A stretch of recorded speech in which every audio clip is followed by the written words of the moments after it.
ICC वालों, इस cricketer को वर्ल्ड कप से निकालो। जी हां, इस चेहरे को तो आप पहचानते होंगे। मोहम्मद रिजवान नाम है, क्रिकेटर है, लेकिन आजकल इनकी हरकतें क्रिकेटर जैसी नहीं हो गई। इसीलिए कहा जा रहा है, सोशल मीडिया पर पूरा कैंपेन चल रहा है, हजारों ऐसे कमेंट्स हैं कि इन्होंने जो हरकत की है उसकी वजह से कहा जा रहा है कि इस क्रिकेटर को वर्ल्ड कप से निकाल दो, बैन कर दो। ये क्यों कहा जा रहा है? क्योंकि इसके पीछे इन भाई साहब का ये ट्वीट है। इन्होंने कल शानदार पारी खेली और गजब की पारी खेली। क्रैम्प्स आ गए थे, चोट लग गई थी, दर्द में थे, लेकिन फिर भी अपनी टीम के लिए शानदार शतक लगाया, रिकॉर्ड तोड़ जीत हासिल की, पाकिस्तान को सबसे बड़ा टारगेट चेज करवाया। उसके लिए इनको सैल्यूट है। लेकिन फिर जो इन्होंने बाद में ये हरकत की है, इसके लिए इनके लिए ये है। क्यों भाई? क्रिकेटर हो ना, क्रिकेटर ही बन के रहो, ये सब लिखने की क्या जरूरत है? देख लीजिए इन्होंने शतक के बाद क्या ट्वीट किया। This was for our brothers and sisters in Gaza. यानी कि यह शतक हमारे जो भाई बहन ना गाजा में, गाजा पट्टी में जहां युद्ध हो रहा है इजराइल और हमास के बीच कत्लेआम मचा हुआ है, यह शतक उनके लिए डेडिकेटेड है। लेकिन जो सबसे पहली वाली लाइन है ना, सारा बवाल इसी पर है। आपको अगर नहीं पता हो कि गाजा में क्या चल रहा है तो आपको बता दूं, वहां पर हमास एक संगठन है जिसने पहले इजराइल पर 5000 रॉकेट दाग दिए, कत्लेआम मचा दिया। ये भाई साहब उन लोगों के लिए कह रहे हैं कि ये शतक उनके लिए डेडिकेटेड था, यानी कि इनका ये सपोर्ट है उन लोगों को। अब ये है कौन? ये नेता हैं, ये क्या है? क्रिकेटर है ना, तो कायदे से इनको क्रिकेटर ही बनकर रहना चाहिए। पूरे वर्ल्ड कप की, हिंदुस्तान की, क्योंकि हिंदुस्तान की सरजमीन से ये ट्वीट हुआ है, पूरे वर्ल्ड कप की, हिंदुस्तान की, क्रिकेट की, क्रिकेट पर कलंक लगाया, पूरे वर्ल्ड कप पर कलंक लगाया है। अपने ऊपर तो लगाया ही है कलंक, अपनी टीम पर, पाकिस्तान पर, सब पर कलंक लगवाया है। अब इस ट्वीट का मतलब क्या है? इस ट्वीट का मतलब सवाल, जिस गाजा का जिक्र ये कर रहे हैं वहीं का हमास संगठन कत्लेआम मचा रहा है, तो क्या ये उसको सपोर्ट कर रहे हैं? हमास संगठन को सपोर्ट कर रहे हैं? उनके आतंकियों को ये समर्थन दे रहे हैं कि मेरा शतक तुम्हारे लिए है? एक और सवाल, आतंकियों से इतनी मेहरबानी क्यों? क्यों भाई, वो तो आतंकी है ना, वहां पर तो कत्लेआम मचा है, तो किसी का पक्ष क्यों ले रहे हैं मोहम्मद रिजवान? ये बहुत बड़ा सवाल है कि Pakistan cricket team should be sent back to Pakistan एसएफ। जो मैंने शुरुआत में कहा ना कि इस क्रिकेटर को बाहर से निकालो, आईसीसी वालों, ये मेरी आवाज नहीं थी, ये इन लोगों की आवाज है। ये कह रहे हैं पाकिस्तान टीम को तुरंत आईसीसी वालों वापस भेज दो। सवाल ये उठते हैं, सवाल, रिजवान को राजनीतिक बयान देने की अनुमति है? उधर धोनी को बैच लगाने की अनुमति नहीं थी, लेकिन क्या रिजवान को राजनीतिक बयान देने की अनुमति है? क्योंकि अभी तक आईसीसी ने इस पर कोई कमेंट नहीं किया है, रिजवान को झाड़ा भी नहीं। सवाल, क्या सख्त वार्निंग रिजवान को दी जाएगी कि अगली बार से ऐसा कोई भी ट्वीट करने से पहले 100 बार सोचना, मत करना वर्ल्ड कप के बीच में ऐसा कोई भी ट्वीट? ये हरकतें, इसीलिए लोग ये कह रहे हैं कि भैया इनको यहां से निकालो, निकाल बाहर करो, क्योंकि क्रिकेट की फील्ड पर राजनीति की कोई जगह नहीं किया था।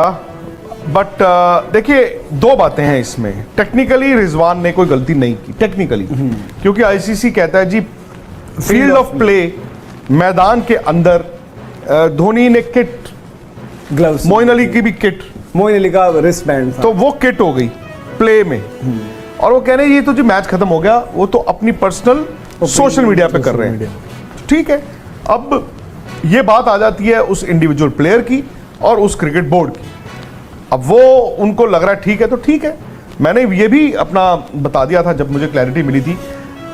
अफसोस हो सकता है जो आप साइड देखना चाहते हो, वो मुझे जो साइड दिखी, मुझे लगा कि एक क्रिकेटर को शायद ये ना करता तो बेहतर होता, बट दूसरी साइड वाले कहेंगे जी वो उनका बिलीफ है, सो बी इट। लेकिन अब मोहम्मद रिजवान पर क्या एक्शन होगा, क्योंकि वो एक ट्वीट करके बुरे फंसे हैं और लगातार ट्रोल किए जा रहे हैं।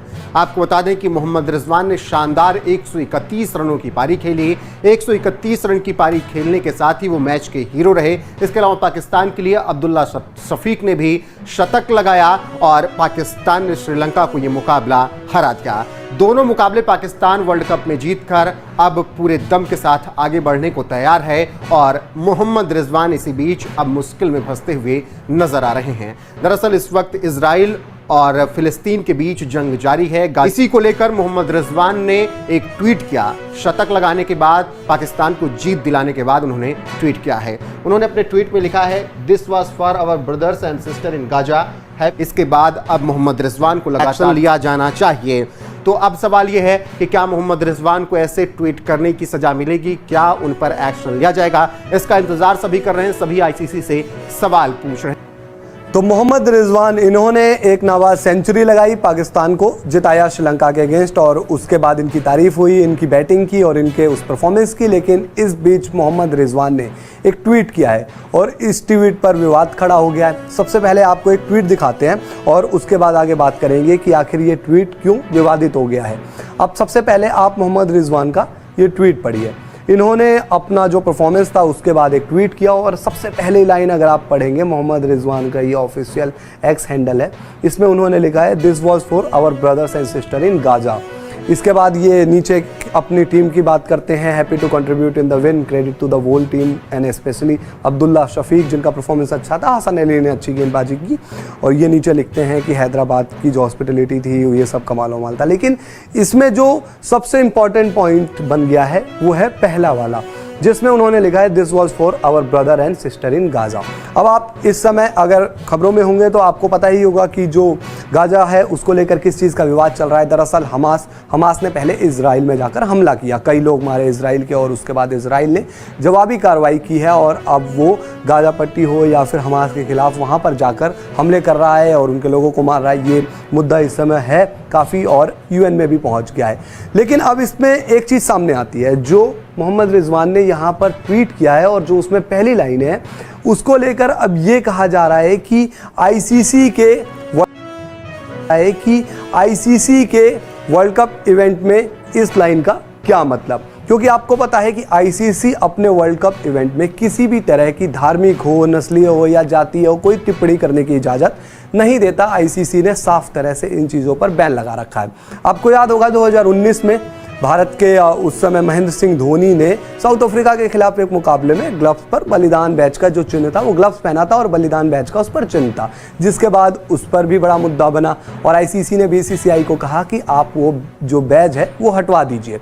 उसके बाद महेंद्र सिंह धोनी ने ग्लव्स पर वो बैच नहीं लगाया। महेंद्र सिंह धोनी हालांकि आईपीएल इधर उधर वो बैच लगाते थे अपने ग्लव्स पर, लेकिन वर्ल्ड कप में वो बैच हटा दिया गया। तो आईसीसी साफ कहता है कि किसी भी तरह का कोई बैज या फिर कोई ऐसी चीज़ जो किसी नस्लीय के ऊपर टिप्पणी कर रही हो, कोई धार्मिक विवाद हो या किसी भी तरह का इंटरनेशनल में कुछ विवाद हो, आप आईसीसी के मैच या इवेंट में जाकर इस तरह की टिप्पणी नहीं कर सकते हैं। एक ये चीज़ है। इससे पहले आपको याद होगा मोइन अली, उन्होंने भी एक बार एक बैंड पहन रखा था फ्री गाजा फ्री फिलिस्तीन वाला, जिसको लेकर आईसीसी ने साफ कह दिया था कि ये बैंड आप हटाइए, तो मोइन अली को हटाना पड़ा था वहाँ से वो बैंड। तो इस तरह की चीज़ें साफ रखता है आईसीसी, उनका जो रुख है वो कड़ा होता है। लेकिन जो आप ये पढ़ेंगे मोहम्मद रिजवान का ये ट्वीट है, यहाँ पर वो लिखते हैं कि this was for our brother and sister in Gaza. तो सबसे पहली बात यह है कि मोहम्मद रिजवान अभी वर्ल्ड कप का हिस्सा है, वर्ल्ड कप खेल रहे हैं पाकिस्तान की टीम के लिए। उनकी टीम पाकिस्तान ने 2 मैच जीते हैं।